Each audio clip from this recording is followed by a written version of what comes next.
Hello students, I hope you all are good. So today we are going to discuss the new and very interesting topic of SST, that is air, its composition and structure. तो इस chapter में हम पढ़ेंगे overall atmosphere और उसके structure के बारे में। बेटा देखो, एटमॉस्फेयर क्या है हमारा, जो थ्री मेन डोमेन्स थे ना हमारे, लिथोस्फेयर, एटमॉस्फेयर एंड हाइड्रोस्फेयर। सो ये एक मेन डोमेन है। इसमें हम एयर के बारे में पढ़ेंगे। आप ये कह सकते हो जो एटमॉस्फेयर है, it is a envelope around the अर्थ, और आप कह सकते हो it's a blanket of air around the अर्थ। मतलब ओवरऑल जो भी एयर हमारे आसपास है, सराउंड करती है हमें, दैट इज़ द एटमॉस्फेयर। अच्छा, एयर को हम देख नहीं सकते बेटा, but it is present all around अस।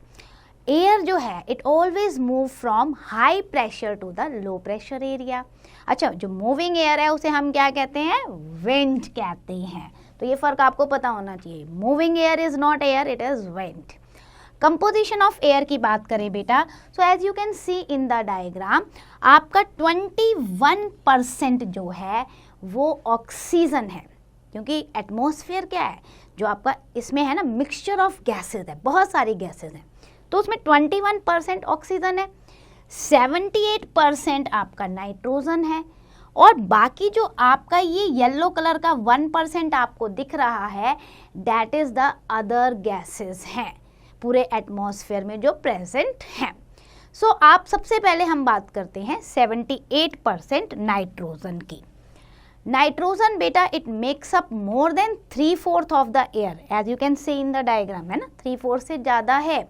और नाइट्रोजन आपको पता है बेटा प्लांट्स को भी ज़रूरी होती है। हमें लगता नहीं प्लांट्स को नाइट्रोजन की क्या ज़रूरत है, ज़रूरत है, लेकिन प्रॉब्लम यह है कि जो प्लांट्स हैं वो नाइट्रोजन को डायरेक्टली हवा से नहीं ले पाते हैं।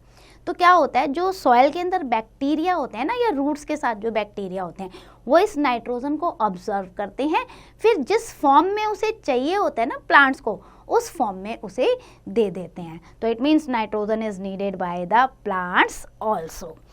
अब बात करते हैं हम ऑक्सीजन की, most important gas off the atmosphere, जिसकी वजह से हम सर्वाइव कर रहे हैं बेटा। वी इनहेल ऑक्सीजन, तो ऑक्सीजन के साथ साथ बहुत सारे डस्ट पार्टिकल भी जा रहे हैं, बट हम सांस इसी से लेते हैं और इसी से सर्वाइव करते हैं। जीवनदायिनी गैस है ये आपकी, ठीक है। और मोर ओवर ऑक्सीजन प्लांट्स को भी चाहिए होती है for the photosynthesis process.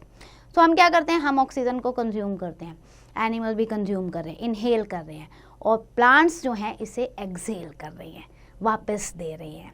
So oxygen आपकी एक इम्पॉर्टेंट गैस है, और हमें ये पता है कि जो प्लांट्स हैं, जो ट्रीज़ हैं, हमें ऑक्सीजन दे रहे हैं, उसी की वजह से हम सांस ले रहे हैं।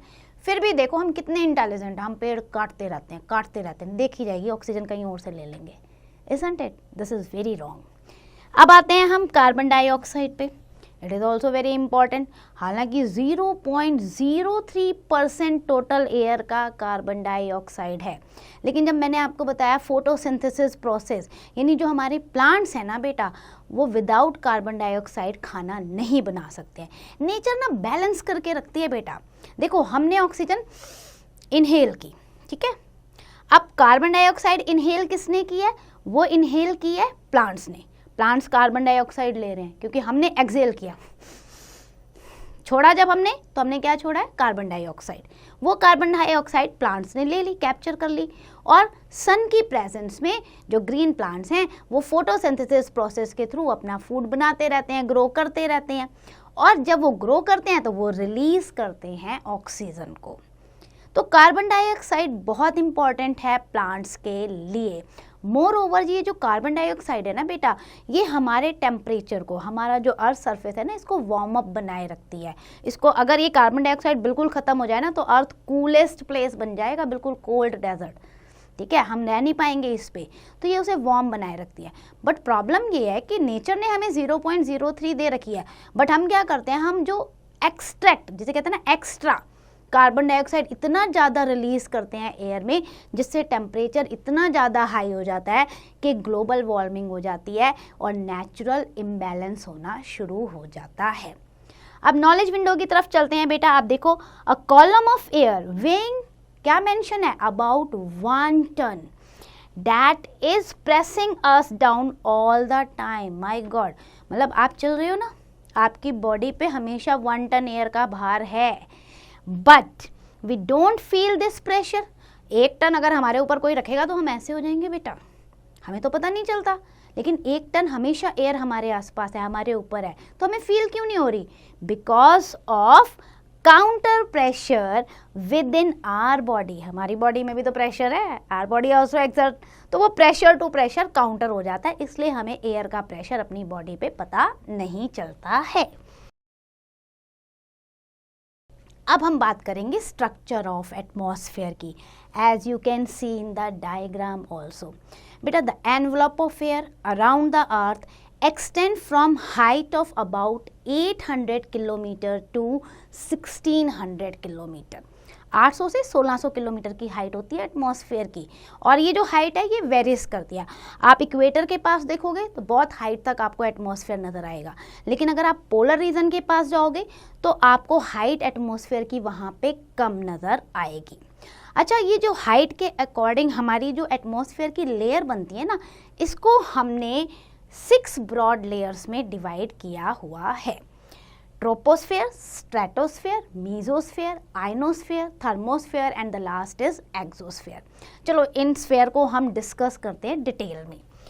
ट्रोपोस्फेयर क्या होता है, आप डायग्राम में भी देखो रे, ये तो सबसे बड़ा आप देखो हाइटेड है, इजंट इट? हमारे अर्थ क्रस्ट के पास जो हमारी अर्थ सरफेस है, जिसपे हम खड़े हैं, जिसपे हम रहते हैं, वहाँ पे 8 से लेके 18 किलोमीटर तक ये जो हाइट है ना आपकी, आपको दिख रही है ना ये रेंज, ठीक है, ये आपका ट्रोपोस्फेयर होता है। और सबसे ज़्यादा आप देखो लाइफ, हम जो रहते हैं ना इसी में रहते हैं, इसके ऊपर वाली लेयर में नहीं रहते हैं, तो ये ट्रोपोस्फेयर आपको लाइफ देता है। इसमें डस्ट पार्टिकल भी हैं, डिफरेंट टाइप्स ऑफ गैसेस भी हैं, वाटर वेपर भी हैं। अच्छा, ये जो ट्रोपोस्फेयर है, ये जो लेयर है, हमें इंटेंस हीट से प्रोटेक्ट करती है, and even it does not allow heat to escape during the night also. तो इसलिए रात में भी गर्माहट बनी रहती है। It keeps the earth warm day and night both. All the weather phenomena जो हैं इसी लेयर में बेटा आपके एग्जिस्ट करते हैं, चाहे आपका रेनफॉल है, फॉग है, हेल स्टॉर्म्स हैं, ये सारे के सारे आपको ट्रोपोस्फेयर में मिलेंगे। They occur only in the troposphere. तो आप कह सकते हो सारा वेदर फिनोमिना यहाँ मिलता है। Average temperature in the troposphere decreases at the rate of 1 degree centigrade per 165 metre. तो जैसे जैसे आप 165 मीटर गए, आप 1 डिग्री सेंटीग्रेड आपका टेम्परेचर कम हो गया, उसके ऊपर 165 डिग्री गए, फिर 1 डिग्री कम हो गया। इसीलिए जैसे जैसे अब हम हाइट पे जाते हैं, माउंटेनियस रीजन पे जाते हैं, तो टेम्परेचर कम होता है ना, कोल्ड रीजन बनता जाता है। तो नॉर्मली जब भी 165 मीटर पे आपका टेम्परेचर डिक्रीज होगा, उसको हम क्या कहते हैं? Normal lapse rate.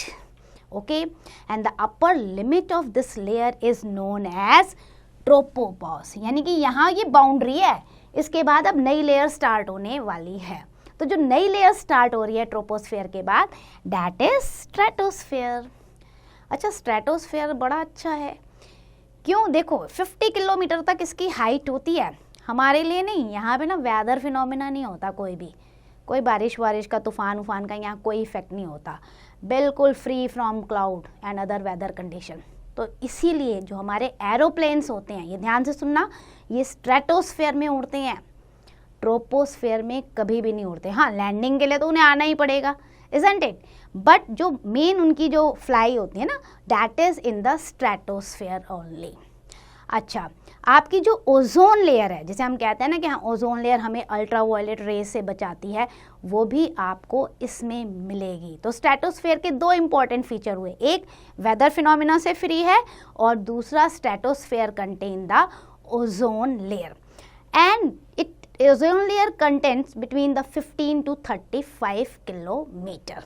अच्छा, अपर लिमिट जो है स्ट्रेटोस्फेयर की, आप देखो जहाँ से नई लेयर स्टार्ट हो रही है उसे हम कहते हैं स्ट्रेटोपॉज, यानी पॉज जहाँ जहाँ आता जाएगा ना बेटा, इसका मतलब नई लेयर आने वाली है।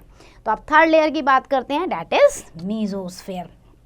मीजोस्फेयर जो है it extend up to the height of 80 kilometre. जितने भी मीटेराइट्स होते हैं ना ऊपर से जो आते हैं, ठीक है, वो इस लेयर में आके ब्रूम जल जाते हैं। The upper limit of the mesosphere is called mesopause. तो ये लेयर फेमस किस लिए है कि मीटोराइट्स इसमें आके फंस जाते हैं और जल जाते हैं। अब मीजोस्फीयर के बाद आपकी आती है आइनोस्फीयर। अरे आइनोस्फीयर नाम ही बता रहा है आयंस। आइनोस्फीयर को हम थर्मोस्फीयर भी कहते हैं बेटा।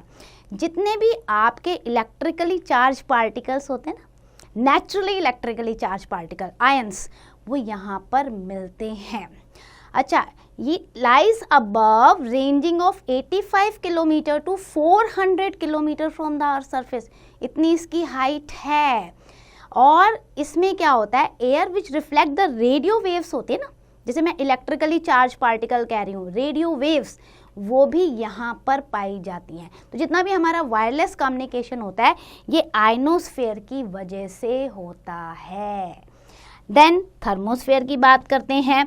जैसे मैंने कहा आइनोस्फीयर को हम थर्मोस्फीयर भी कह सकते हैं। यहाँ पर क्या है बेटा, इसकी लिमिट जो है आइनोस्फीयर की, जिसे हम थर्मोस्फीयर भी कह रहे हैं, it rises very rapidly.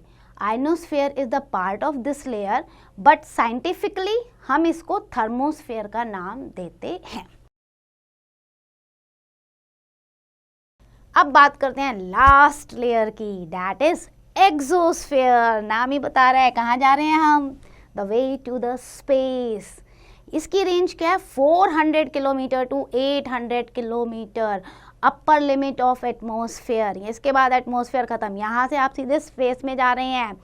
Where it gradually merge with the space, the density of the air is very low here, and this is the layer where many man-made satellite or the orbits of the earth. जितना भी हम satellite बनाते हैं ना बेटा, हम exosphere से अपनी अर्थ की ऑर्बिट में वहाँ पे स्थापित करते हैं। तो ये लास्ट लेयर होती है एटमॉस्फेयर की। Let's do the quick revision. Number 1, envelope of air or the blanket of air is known as atmosphere. Then air has weight and it keeps moving all the time. 3 important gases जो हैं atmosphere की, nitrogen, oxygen and carbon dioxide. Then the atmosphere can be divided into the 6 main layer: troposphere, stratosphere, mesosphere, ionosphere, thermosphere and the last is exosphere. Troposphere सबसे ज़्यादा disturbed है, densely populated है, क्योंकि survival ही यहीं पर है, सारे वेदर फिनोमिना यहीं होते हैं। एरोप्लेन फ्लाई करते हैं स्ट्रेटोस्फेयर में, क्योंकि वहाँ कोई वेदर फिनोमिना नहीं होता। And more over ozone layer भी आपकी स्ट्रेटोस्फेयर में मिलती है। रेडियो कम्युनिकेशन कहाँ से मिलता है, आपको आइनोस्फेयर से मिलता है। And then atmosphere gradually merge with the space in the exosphere. तो इस तरीके से हमने सारी लेयर्स के बारे में पढ़ा। That's and for the chapter. I hope you understand each and every topic. Do the quick revision.